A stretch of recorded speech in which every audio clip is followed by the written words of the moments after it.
quand je suis née, mon père a vraiment focalisé sur moi comme si finalement, j'étais l'autre perdue en fait, hein. Mon sang, enfin c'est sa famille de sang, comme la jumelle perdue qui est partie, qui s'est désincarnée.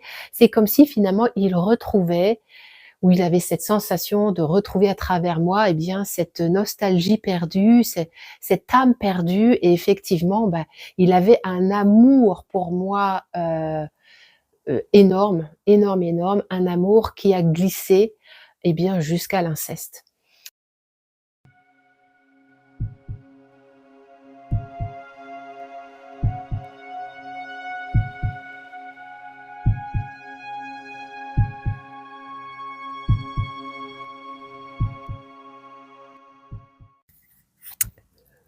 Coucou les amis, c'est Karine. Alors aujourd'hui, je t'invite dans ma chambre, là où j'ai l'habitude de travailler, juste là avec mon ordinateur. Et aujourd'hui, j'ai envie de te parler, je vais mettre mon petit micro ici, ça ira mieux, du lien entre la jumelle rescapée et l'inceste. Alors ce que je vais te dire aujourd'hui, ne le prends pas comme une vérité. Interroge-toi, laisse-toi sentir si tu ressens quelque chose, un lien en toi, d'accord? Donc ne prends pas tout ce que je vais te dire, que toutes, les personnes qui ont vécu de l'inceste sont des jumelles rescapées, ou inversement les jumelles rescapées, les jumeaux rescapés ont vécu forcément de l'inceste. Je vais juste te partager ma propre expérience. Alors, qui je suis moi pour, oser te parler de tout ça? Je suis Karine Morer, je suis une facilitatrice de conscience et en fait, j'aide et j'accompagne, les entrepreneuses du bien-être, les coachs et cetera, à faire la paix avec leur énergie de vie, donc la sexualité, avec l'énergie d'argent, donc forcément avec leur business, et puis avec la mort, le syndrome du jumeau rescapé. Et forcément, dans ma propre expérience, ces 3 énergies tabous, voilà, elles se sont mélangées à un moment donné de ma vie. Et avec du recul, j'ai pu comprendre tous les entrelacs qu'il y avait entre ces 3 énergies. Voilà ce que je peux t'annoncer. Ce que tu peux faire, si tu ne t'es pas encore abonné à la chaîne de Karine Morer, ma chaîne, tu peux le faire en activant la cloche, en faisant un petit pouce et en faisant un petit commentaire. Alors, pour commencer, je vais te parler un petit peu de mon histoire, ma propre histoire. Moi, je suis sortie du déni de l'inceste à 30 ans, en 2004, lors d'une formation en kinésiologie, c'est-à-dire que mon corps, quand j'ai parlé de ça, s'est effondré. Voilà, je ne pouvais plus rien faire, mais j'étais allongée par terre. Voilà, j'ai une sortie de trauma assez violente où mon corps, en fait, s'est complètement effondré. Mais j'avais besoin de ça, hein, j'avais besoin d'un cet électrochoc pour, sortir de la torpeur et de l'omerta psychique dans laquelle, du déni, hein, dans lequel je m'étais enfermée depuis, de nombreuses années, hein, l'inceste ayant eu lieu, je pense, voilà, c'est toujours un peu problématique d'essayer de mettre un âge.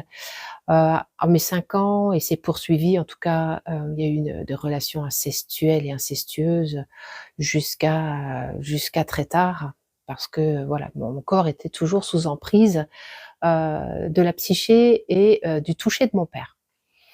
Tout ça pour te dire que quand je suis sortie de cette sidération, 4 ans plus tard, chez moi le chiffre 4 a énormément de symbolique, eh bien j'ai découvert que je souffrais du syndrome du jumeau perdu. Alors quand je suis rentrée en lien, ça fait partie d'un de mes programmes d'accompagnement d'ailleurs, quand je suis rentrée en lien avec, cette blessure-là, c'est pareil, mon corps s'est effondré. C'est-à-dire qu'il y a quelque chose en moi, comme si je savais, et je me suis effondrée en pleurs. Alors c'était 4 ans après la sortie du déni de l'inceste, et en fait, Heu, cette œuvre donc, sur la symbolique du jumeau rescapé, je me suis rendu compte quand même que quand on sort du ventre de notre mère avec cette blessure-là, on est quand même très sidéré, hein, une forme de sidération où il y a une part de nous, hein, une part d'âme, une part lumineuse en fait qui reste un peu coincée dans la matrice maternelle, comme une forme de nostalgie, comme une forme de «je ne veux pas vivre» et cetera. Donc en fait, on n'est pas complètement bien incarné, hein. D'accord? Dans le corps, et forcément quand j'apprends cette blessure, une part de moi en fait, de la psyché qui comprend va réintégrer la matière. Une grande partie va être encore, coincée un peu dans les étoiles. Je parle vraiment, voilà, on part vraiment, il y a une part de nous qui est un peu comme coincée dans les étoiles et c'est en oh là là, je pense que ça doit être en 2019, donc c'était il y a pas si longtemps que ça. J'ai fait une œuvre sur mon bassin, exactement sur ma vessie, où en fait, je faisais des infections urinaires à répétition. Alors, je te dis pas que tes infections urinaires ou tes cystites, voilà, sont dues à tout cela. Je te raconte juste mon histoire, hein, je te le répète, ne prends pas tout ça comme étant vrai, la vérité. C'est juste que peut-être ce que je vais te raconter peut rentrer en résonance avec toi ou pas. Donc en 2019, je fais cette œuvre sur ma vessie qui représente quand même un espace, prendre sa place, l'espace intérieur. C'est aussi les os, les émotions, voilà, les peurs, les sidérations. Enfin, il y a beaucoup de choses en lien avec la vessie, hein. D'ailleurs, au passage, toutes les fuites urinaires dont les femmes souffrent, c'est quand même, moi, ça m'interroge un petit peu, hein. Voilà, juste au passage. Et puis, tous ces effondrements de la vessie et justement des organes, des organes dans le bassin. Tous ces effondrements m'interrogent énormément. Et donc je fais cette œuvre avec, une spécialiste du bassin, comme moi. Enfin, je fais une appel à une femme qui fait des choses comme moi, pour voyager à l'intérieur de mon bassin et je me retrouve, en Bretagne, donc mon pays, ma région de naissance, d'enfance, en train de danser, donc enfant avec un fantôme.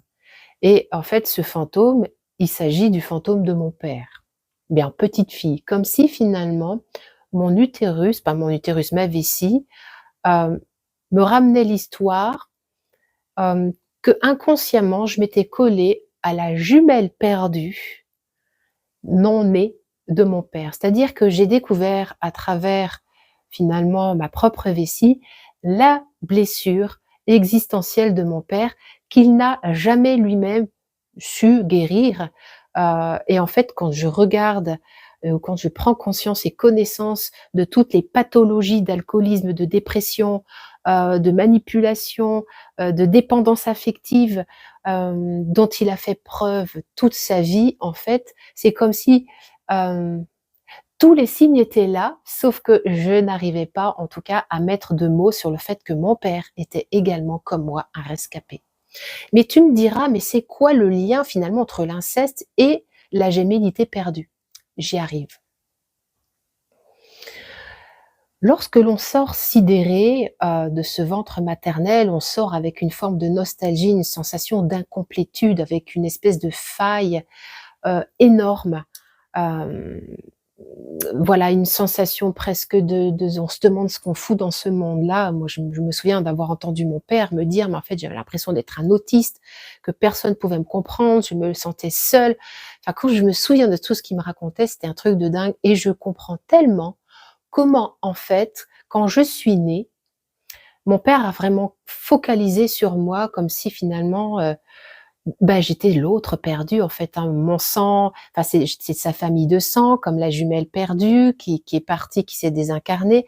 C'est comme si finalement il retrouvait ou il avait cette sensation de retrouver à travers moi, eh bien, cette nostalgie perdue, cette âme perdue et effectivement, bah, il avait un amour pour moi, énorme, énorme, énorme, un amour qui a glissé, eh bien, jusqu'à l'inceste. Et je me souviens, en tout cas que lorsque mon corps était en contact avec son corps, c'est comme si je ressentais cet amour pour mon père en tant qu'enfant effectivement, mais c'est comme si mon corps avait le souvenir ou ma psyché ou mon énergie ou mes cellules avaient la souvenance qu'il était possible de se fondre et de se confondre encore plus que ce que nos corps nous laissaient vivre. Comme si la matière de mon père, en fait, je la trouvais dure, impénétrable. Il y avait une espèce de cuirasse, qui était très dure et en fait, ça me mettait dans une forme de grande tristesse parce qu'en fait, c'est comme si, d'une certaine façon, j'avais en mémoire qu'on pouvait se fondre et se confondre l'un dans l'autre, mais que finalement, bah, c'était impossible et effectivement, pour moi, le dérapage de l'inceste a vraiment pris appui sur cette nostalgie, d'un autre perdu, d'un univers perdu, comme si finalement dans l'inceste, mon père reconnectait avec le goût du sacré. Alors effectivement, c'est un goût du sacré extrêmement déviant, je vous l'accorde complètement, mais ceci étant dit, lui, par la suite, quand, je suis sortie du déni de l'inceste et que je me suis affirmée face à lui, en lui disant: «Papa, c'était de ce qu'on a vécu, ça s'appelle de l'inceste», et qu'il se dressait face à moi en me disant: «Non, c'était pas de l'inceste, c'était de l'amour», mais dans son univers, c'était de l'amour. Alors effectivement, on s'est, bon voilà, moi je me suis vraiment mise en colère avec lui parce qu'il me certifiait que c'était de l'amour. Mais dans son univers à lui, maintenant je suis capable de comprendre que ça l'était, mais c'était complètement déviant. Voilà. Il aurait dû, faire depuis, sa jeunesse effectivement un grand travail d'introspection, sur lui-même, sur ses parts blessées et cetera. Bon forcément au bout d'un moment, quand tu passes un certain temps sans t'occuper de ton monde intérieur, et ben, il te dépasse et finalement, bah, c'est ton ombre qui prend les commandes.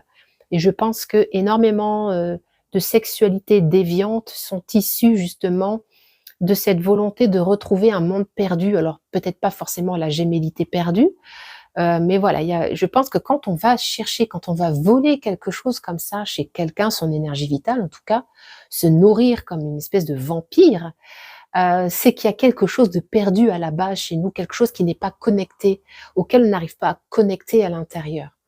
Voilà. Et très souvent, mon père a été abusé également, hein, donc avec un prêtre, voilà.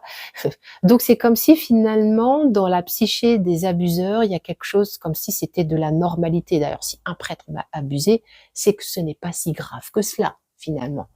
Et puis finalement, ce n'est pas de l'inceste, c'est de l'amour. Donc on peut vraiment se cacher, derrière, en tout cas la psyché, hein, pour se protéger. L'abuseur, le violeur va se convaincre, dans des formes de déni épouvantables, pour ne pas désillusionner finalement, de son déni en fait. Là, ça pourrait être tellement violent que la psyché, elle résiste à mort pour ne pas mourir tout simplement. Voilà, l'éclairage que je peux avoir aujourd'hui, par rapport à cette, blessure de l'inceste et du syndrome du jumeau perdu, de la jumelle rescapée. Si tu veux en savoir plus, eh bien, je te mettrai dans le lien de la vidéo. J'ai, donc un programme sur, la gémellité perdue, le syndrome, de la jumelle et du jumeau rescapé. Moi, j'ai appelé ça rescapé parce que enfin, le syndrome du jumeau perdu, comme s'il fallait prendre soin de celui qui a été perdu. Moi, j'ai eu cette chance, en tout cas, de reprendre connaissance sur ce syndrome-là. Et ce qui était le plus facile pour moi, c'était de prendre soin de la rescapée, c'était de moi-même, et de commencer à prendre soin de mes propres énergies. J'accompagne également avec le programme de la vulve amoureuse, eh bien les femmes qui ont été victimes d'inceste, de viol ou d'attouchement ou d'abus, eh bien à reprendre connaissance dans leur intimité. Voilà, et à résilier parce que finalement, sans cette résilience, lorsqu'on en a vécu des abus ou des viols, il y a une forme de il y a un flou en fait. Il y a un flou qui s'opère à l'intérieur de nous, hem, un flou dans laquelle finalement on n'arrive pas à poser des vraies limites, des vrais oui, des vrais non, ce qui fait que c'est comme si finalement quand on a vécu ces abus dans notre, voilà, ces abus, en fait, nous dépossèdent un petit peu de barrières psychiques. C'est comme si tout ça c'était un peu perforé, puis l'abuseur vient mettre un peu de poison psychique au passage, de la dévalorisation.